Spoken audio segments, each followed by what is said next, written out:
Good morning everyone, welcome back my YouTube channel. कैसी हो आप सभी? आशा करती हूँ आप सभी ठीक होंगे। मैंने कर दी अपनी वीडियो की शुरुआत नए दिन के साथ। उम्मीद करती हूँ आपको मेरी वीडियो पसंद आएगी। पसंद आए तो प्लीज़ लाइक एंड शेयर कर देना, और यदि चैनल पर पहली बार आए हो चैनल को सब्सक्राइब कर लेना। चलिए वीडियो स्टार्ट करते हैं। तो देखिए, आज मैं मॉर्निंग में 4:30 बजे जगी थी। 4:30 बजे जगने के बाद चाय बनाने के बाद, चाय पीने के बाद वहाँ से मैंने ये वीडियो स्टार्ट की है। तो देखिए, आप देख सकते हो बाहर का मौसम कैसा हो रहा है, बहुत ही सुंदर हो रहा है और तेज़ हवा चल रही है और मौसम भी चेंज हो रहा है, लगता है बारिश आएगी।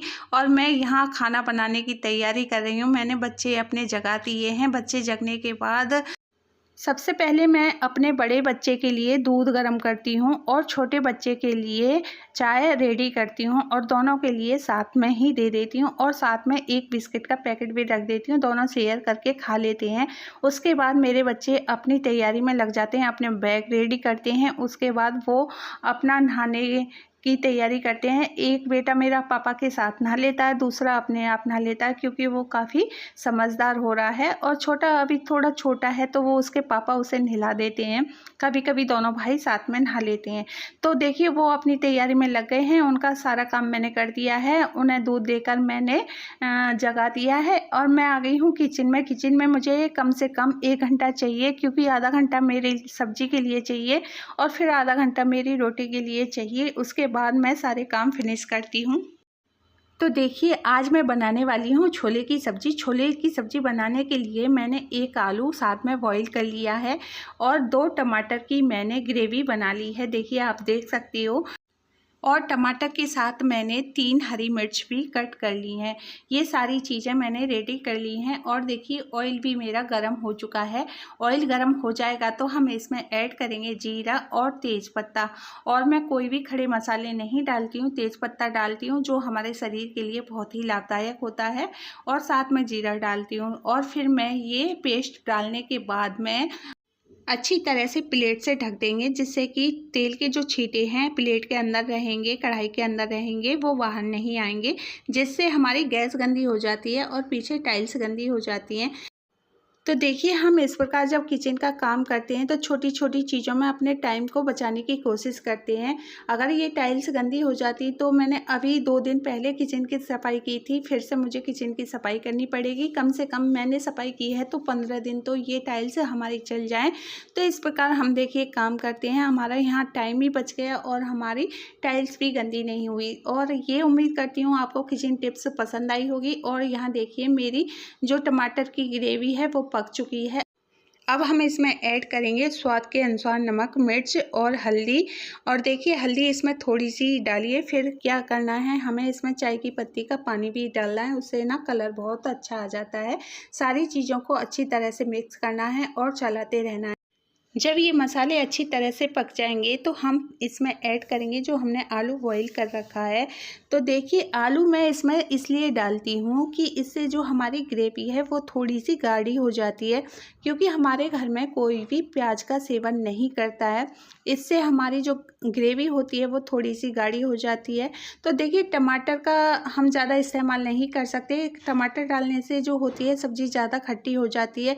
2 या 3 आप टमाटर का इस्तेमाल कर सकते हो, ज़्यादा टमाटर भी नहीं डाल सकते हो ग्रेवी गाढ़ा करने के लिए। तो इसलिए मैं इसमें 1 आलू ऐड कर देती हूँ, जिससे कि हमारी जो सब्ज़ी है बहुत ही टेस्टी बनती है और बच्चों को बेहद पसंद आती है। मुझे तो सब्ज़ी बनाने के बाद सिर्फ यही लगता है मेरी फैमिली को कैसे अच्छी लगेगी, मैं वही तरह से सब्ज़ी बनाने की कोशिश करती हूँ। तो ऐसे मैंने बनाई थी तो इन्हें ज़्यादा अच्छी लगी थी। और मैंने खाली भी जैसे बनाए थे बिना प्याज के जैसे बनते हैं, और तो वो कम अच्छे लगे थे, तो आलू डालकर इन्हें ज़्यादा अच्छे लगे थे। तो मैं अब इसी तरह से बनाती हूँ। तो देखिए, मैंने इसमें छोले ऐड कर दिए हैं। अगर आप इसमें चाय की पत्ती का पानी ऐड करना चाहते हो तो अभी कर सकते हो। आज मैंने चाय की पत्ती का पानी ऐड नहीं किया है, क्योंकि उससे टेस्ट में कोई अंतर नहीं आता है। सिर्फ कलर चेंज करने के लिए हम चाय की पत्ती का पानी डालते हैं। और यहाँ देखिए, मैं करने वाली हूँ प्रेस। तो देखिए, जैसे कपड़े मैंने शाम को धोए थे तो मैं शाम को प्रेस नहीं कर पाई थी, इसलिए मॉर्निंग में प्रेस कर रही हूँ। साथ के साथ ही करनी पड़ती है मुझे प्रेस। कभी कभी ऐसा होता है मैं रात को करके रख देती हूँ, लेकिन मैं अधिकतर सुबह ही प्रेस करती हूँ, क्योंकि सुबह जब मैं प्रेस कर देती हूँ तो बच्चों को कपड़े पहनने में भी आसानी होती है। अधिकतर मैं अपने हस्बैंड के जो कपड़े होते हैं उन्हें सुबह मॉर्निंग में ही प्रेस करती हूँ। शाम को मैं उनके कपड़े जैसे प्रेस करके रख देती हूँ तो उन्हें पसंद भी नहीं आते हैं। कहते हैं मुझे ये शर्ट नहीं पहननी है सुबह और दूसरी कर दो। तो फिर मुझे ये लगता है कि क्यों ना मैं सुबह ही कर दूँ उनसे पूछ के, क्योंकि बाद में उनसे पूछे बिना मैं प्रेस कर देती हूँ तो उनका मन होता है, कभी वो शर्ट को पहन लेते हैं, कभी नहीं होता तो मना कर देते हैं। तो फिर मुझे सुबह मॉर्निंग में ही प्रेस करनी होती है। तो उनसे पूछकर ही ज़्यादा बेटर रहता है, क्योंकि मुझे भी नहीं पता रहता है कि वो आज किस कलर की शर्ट पहन के जाएंगे, कैसे जाएंगे। तो उनकी कोई प्रॉपर ड्रेस नहीं है, अलग अलग वो कपड़े पहन के जाते हैं, अपनी चॉइस के ही कपड़े पहनते हैं। तो देखिए 4 बजे जगने के बाद मेरा सारा टाइम फिक्स होता है। 1 घंटा मुझे किचन के लिए चाहिए होता है और आधा घंटा मुझे बच्चों के लिए जगाने के लिए चाहिए होता है। उनके लिए उस टाइम में चाय, दूध, बिस्किट जो मुझे देना होता है उसे देने के बाद फिर मैं अपने किचन में आ जाती हूँ। तो किचन में मैं खाना बनाने के लिए, देखिए सब्जी मैंने बना दी है, रोटी मैं बाद में बनाऊँगी, पहले प्रेस कर रही हूँ क्योंकि रोटी मैं आधा घंटे के टाइम में बनाती हूँ। 7 बजे बनाने लगूँगी, 7:30 बजे तक उनका जो लंच बॉक्स होता है सब पैक करने के बाद मैं उनके बैग में रेडी करके रख देती हूँ। तो देखिए इस तरह से मैंने अपने टाइम को फिक्स कर रखा है, इस टाइम पर मुझे ये काम करना है और मैं उस काम को बहुत ही अच्छी तरह से कर लेती हूँ, उसमें बिल्कुल भी डिले नहीं करती हूँ। तो देखिए ये भी हमारा जो टाइम है एकदम फिक्स हो जाता है, ये नहीं है कि हमें ये काम बाद में करेंगे या जल्दबाजी में करेंगे। तो मैंने अपना रूटीन इस तरह से बनाकर कर रखा है कि मुझे किसी भी काम में सुननी ना पड़े, मैं उस काम को अच्छी तरह से फिक्स करके रख दूं। तो मेरे ये सारे काम होते हैं, देखिए मैं अकेली करने वाली होती हूँ और मुझे दोनों बच्चे और अपने हस्बैंड निकालने होते हैं, तो उस टाइम तक मैं ये सारे काम कंप्लीट करके रख देती हूँ। तो ये सारी चीज़ें होती हैं ना, तो टाइम को हम मैनेज करके चलेंगे तो हम सारी चीज़ें बहुत ही आसानी से कर लेते हैं। तो देखिए बच्चे नहाकर आएँ उससे पहले उनकी सारी चीज़ें रेडी कर कर मैं बेड पर रख देती हूँ। वो बहुत ही आसानी से पहन लेते हैं। आई कार्ड, बेल्ट वगैरह सारी चीज़ें मैं उनकी बेड पर रख देती हूँ। सॉक्स से लेकर सारी चीज़ें बेड पर उन्हें तैयार मिलेंगी। कोई भी चीज़ ऐसी नहीं होगी जिसके लिए उन्हें मुझे आवाज़ लगानी होगी, क्योंकि उस टाइम मैं किचन में होती हूँ। जिस टाइम मेरे बच्चे रेडी होते हैं तो उनका जो लंच बॉक्स होता है मैं उस टाइम पर ही पैक कर पाती हूँ। जब तक मेरे बच्चे रेडी होते हैं तो कोई चीज़ होती है जो तैयारी मैं नहीं कर पाती हूँ तो फिर मैं बाद में कर देती हूँ। जैसे बच्चे तैयार होने में, जैसे टाई उनसे नहीं लग पा रही है तो टाई लगा दूँगी, बेल्ट नहीं लग पा रही है तो बेल्ट लगा दूँगी। वैसे वो सारी तैयारी अपनी खुद ही कर लेते हैं, कपड़े भी अपने आप पहन लेते हैं, शर्ट के बटन भी वो अपने आप लगा लेते हैं। तो आज मैं आपको दिखाऊंगी भी मेरे बच्चे किस तरह से रेडी हो जाते हैं। तो देखिए बच्चों को सारी चीज़ें सिखानी पड़ती हैं।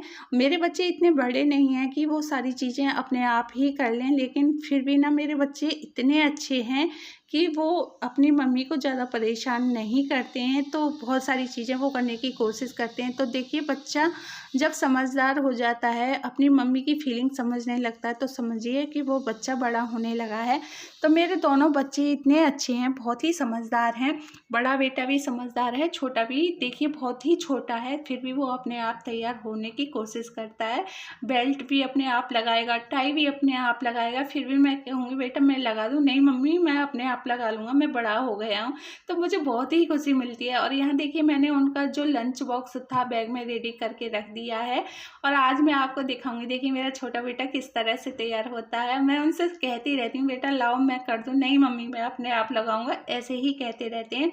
और यहाँ मेरा बेटा रेडी होके गाड़ी में चला गया है, गाड़ी में बैठ जाएगा वो। और यहाँ देखिए मेरा जो है बड़ा बेटा रेडी हो रहा है। इस तरह से मेरे बच्चे रेडी हो जाते हैं। उसके बाद देखिए ये सारे काम जो क्लीनिंग के हैं वो चलते रहते हैं। यहाँ कर रही हूँ मैं डस्टिंग। तो देखिए धूल मिट्टी बहुत ही ज़्यादा घर में आ जाती है और ये जो हमारी विंडो हैं जाली की हैं इन्हें साफ़ करना होता है, तो बहुत ही ज़्यादा गंदी हो रही थी। तो मैंने ये करीब 15 दिन से साफ़ नहीं किए हैं। 15 दिन के अंदर ये धूल जम जाती है। तो जैसे फ़ैन चलता है, फ़ैन जो चलता है बाहर की धूल को खींचता है, उसकी वजह से इस पर थोड़ी सी धूल जम गई थी। मैंने सोचा क्यों ना इसे साफ़ कर दिया जाए। तो मैं अधिकतर जब चादर वगैरह चेंज करती हूँ जब ही इसे साफ़ कर देती हूँ, क्योंकि बाद में चादर पर धूल मिट्टी गिर जाती है तो अच्छा नहीं लगता है। और फ़ैन तो हमने अभी जल्दी में ही साफ़ किए थे, तो फ़ैन तो मुझे साफ़ नहीं करने हैं। तो यहाँ से मैं डस्टिंग कर रही थी। डस्टिंग करने के बाद में वही झाड़ू पोछा का काम जो होता है उसके लिए भी टाइम मेरा फिक्स है, 1 घंटे का उसका टाइम होता है। बहुत जल्दी जल्दी ये सारे काम करने होते हैं। तो देखिए बहुत सारे काम ऐसे होते हैं कि हमें ये आज करने ही करने हैं। तो क्लीनिंग का जो काम होता है ये तो डेली का ही होता है। तो बहुत सारे काम हम करते करते भी फिर भी हमारे काम कुछ ऐसे हो जाते हैं कि इसे कल कर लेंगे, पेंडिंग में छोड़ देते हैं। तो देखिए दरवाजे भी हमारे ऐसे हो रहे हैं क्योंकि इनमें भी धूल मिट्टी बहुत ही ज़्यादा लग जाती है। अब सारी चीज़ों को जब हम क्लीन कर देते हैं तो बहुत ही सुंदर हमारा घर लगता है। और यहाँ देखिए मैंने सारी चीज़ें कर दी हैं और आप देख सकते हो यहाँ मंदिर के पास एक भगोने में जल रखा है और लोटा रखा है, क्योंकि अभी मैंने पूजा नहीं की है। मैं नहाने के बाद पूजा करूँगी। सारी जो पूजा की तैयारी है मेरे हस्बैंड करके चले गए हैं और बाकी की जो तैयारी होती है मैं बाद में करती हूँ, क्योंकि मैं पूजा कभी कभी उनसे पहले कर लेती हूँ, कभी कभी पूजा मैं उनसे बाद में करती हूँ। तो वो सारी चीज़ें इस तरह से फैली हुई छोड़ जाते हैं, बाद में मुझे उन्हें समेटना पड़ता है। लेकिन मैं नहाने के बाद ही ये सारी चीज़ें करती हूँ, पूजा की चीज़ों से नहीं, मैं हाथ नहीं लगाती हूँ। तो ये मेरा रूटीन रहता है। और देखिए आज ना पानी बहुत ही कम आ रहा है और इससे ही काम चलाना पड़ेगा, क्योंकि आज पानी का प्रेशर इतना कम था कि काम करना बहुत ही मुश्किल हो गया था। और पीछे बाथरूम में तो बिल्कुल भी पानी नहीं आ रहा, ना किचन में पानी आ रहा है। तो देखिए पानी की अहमियत भी जब पता चलती है, जब पानी नहीं होता है। तो देखिए पानी जब नहीं होता है तो उसे थोड़े से पानी से भी गुजारा करना पड़ता है। तो हमारे साथ तो ऐसा ही हो रहा है। पानी की बचत करनी चाहिए और पानी को कम खर्च करना चाहिए। तो देखिए मैंने थोड़े से ही पानी से ये सारी चीज़ें धो दी हैं और हम पानी वैसे कम ही खर्च करते हैं, पानी को सेव करना चाहिए। तो आज का जो मेरा मैसेज है आपसे यही है, पानी को कम खर्च करना चाहिए। यहाँ देखिए मेरा जो क्लीनिंग का काम है वो हो चुका है।